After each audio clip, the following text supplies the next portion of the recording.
তোমাৰ পিঠা গৈছে ৰঘুৰামৰ পাশে বাছা হাতৰি আনিব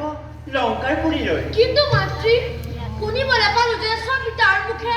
সেই ৰাম হেনো বৈৰ ৰূপে আহিছে লংকালৈ তেন্তে সত্যজনৰ চৰণ সেৱা কৰি কিবা হেতু কলংক সানিছে বীৰৰ নামত ভুল বাছা ভুল শ্ৰীৰাম নহয় সাধাৰণ মানৱ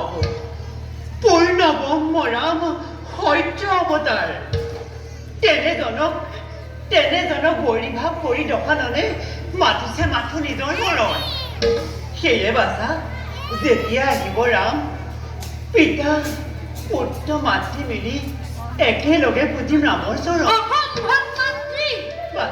জননী জন্মভূমিলৈ সত্যভাৱে আহিব নিজন তেনেজনৰ চৰণ সেৱা নকৰা তৰণীয়ে যদিহে সঁচাই পুজিব লাগে চৰণ তেন্তে সেই পূজা হ'ব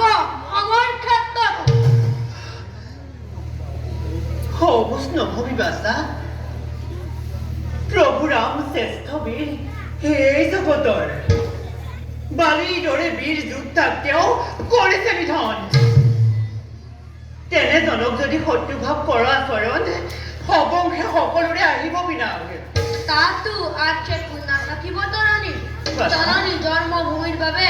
যদি হেদিব লাগে সঁচাই প্ৰাণদান তেন্তে সেই মৃত্যু মোৰ বাবে সৰব প্ৰাপ্তি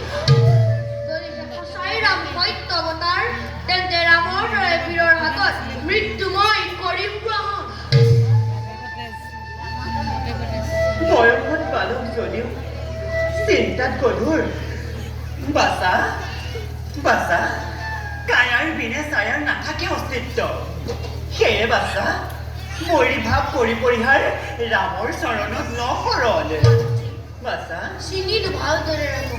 কিন্তু মাতৃ বাছা জননী জনমভূমি অসীম গৰিমা ৰাখিব নোৱাৰো যদি অতুত জগতে হাঁহিব মোক কাপোৰ